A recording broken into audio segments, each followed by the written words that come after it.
बोलियां और वेखो एक पे सुनदा करोड़ा दियां बोलियां। तो ये रसूल करीम का कमाल है। इससे आगे फिर आयत नंबर 6 से एक बार फिर हजरत मूसा अलैहिस्सलाम और आपकी कौम का जिक्र है कि हजरत मूसा ने इनसे अल्लाह ताला की नेमतों को याद करने, अल्लाह का शुक्र अदा करने और नाशुक्री ना करने का कहा, और फरमाया कि अगर तमाम रूवे ज़मीन वाले मिल के भी कुफर को इख्तियार करें तो अल्लाह ताला की कुदरत और जलालत में कोई फ़र्क हो सकता नहीं, और वो तमाम जहान से बेनियाज है। आयत नंबर 13 से बताया कि हर दौर के काफिरों ने अपने दौर के रसूलों से लायानी और जहालत पर मबनी बहसें की और अपने आबाओ अजदाद के दीन पर डटे रहे और अम्बिया अलैहिमुस्सलाम से मुजज़ों की फरमाइश करते रहे, और जब लाजवाब हो जाते तो अम्बिया से कहते कि तुम हमारे दीन में वापस आ जाओ वरना हम तुम्हें जिला वतन कर देंगे, और अंजाम कार हर जाबिर और हर सरकश को अल्लाह ने हलाक फरमा दिया। आयत नंबर 18 में बताया कि काफिरों के आमाल की मिसाल उस राख की सी है कि सख्त आंधी के दिन तेज हवा का झोंका आए और सब उड़ा ले जाए। इसकी थोड़ी सी तफसील जरूरी है, फिर समझ में आएगी। नेक अमल का फायदा मोमिन को होता है, काफिर को नेक अमल का कोई आखिरत में फायदा नहीं होगा। अल्लाह फरमाते हैं कि जिस तरह पहाड़ के ऊपर रेत पड़ी हो तो ना तो अंदर जा सकती है उसके, मिसाल देखें कैसी शानदार है। पत्थर पर पहाड़ पर रेत पड़ी हो, बस जरा सी हवा आएगी तो वो ये उनके अमाल है। हमारे यहाँ रोज रोज मिसालें देते हैं, कितने अच्छे हैं जी वो, कितने सियाने।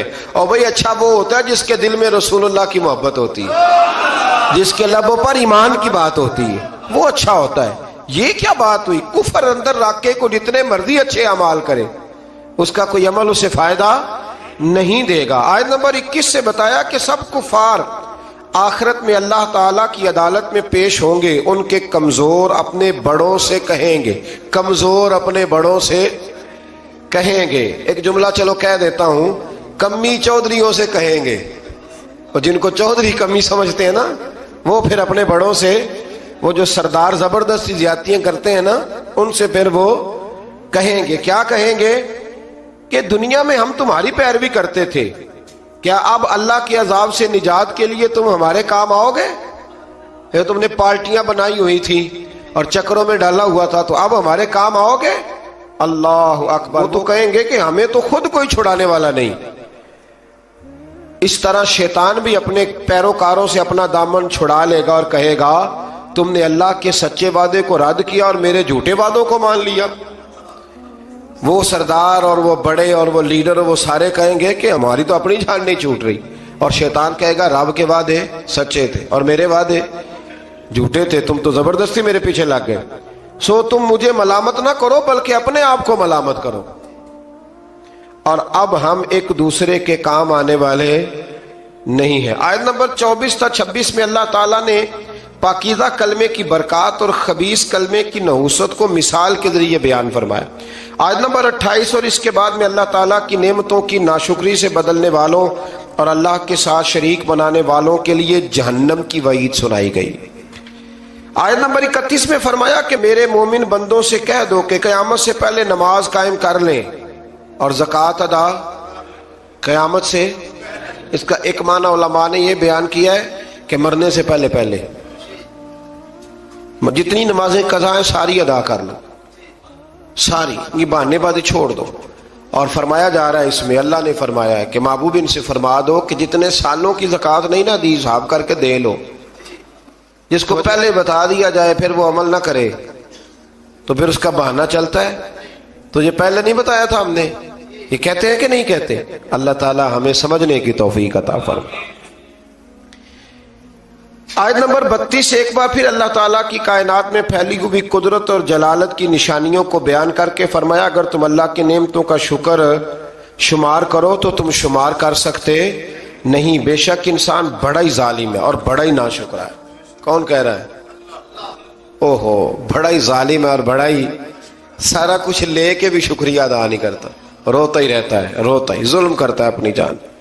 आयत नंबर 35 में हजरत इब्राहीम अल्लाह ताला से मक्के को शहर अमन बनाने और उनको और उनकी औलाद को बुत परस्ती से बचाने की दुआ اور بتوں کی مذمت کا ذکر ہے۔ آیت نمبر 37 میں اس واقعے کا ذکر ہے جب ابراہیم علیہ السلام اللہ کے حکم سے حضرت ہاجرہ کو اور حضرت اسماعیل علیہ السلام کو مکے کی بیاب و گیا زمین میں چھوڑ کے آئے، اور رخصت ہوتے وقت اللہ سے دعا کی کہ اے ہمارے رب، میں نے اپنی بعض اولاد کو تیرے حرمت والے گھر کے نزدیک بے آب و گیا آبادی میں ٹھہرا دیا ہے تاکہ وہ نماز قائم رکھیں، تو لوگوں میں سے بعض کے دلوں کو ان کی طرف مائل کر دے تاکہ وہاں آبادی ہو جائے، اور ان کو پھلوں سے روزی عطا فرما۔ یہ مکے میں جتنی برکتیں حضرت ابراہیم کی دعا کی برکت سے ہیں، جو پھل آپ کہیں نہیں دیکھیں گے وہ بیت اللہ شریف جا کے دیکھیں گے۔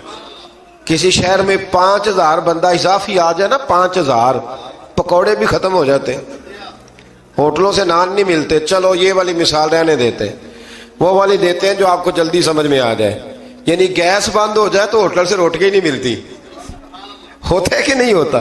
تندوروں پہ رش پڑ جاتا ہے، حالانکہ وہی آبادی ہے روز والی۔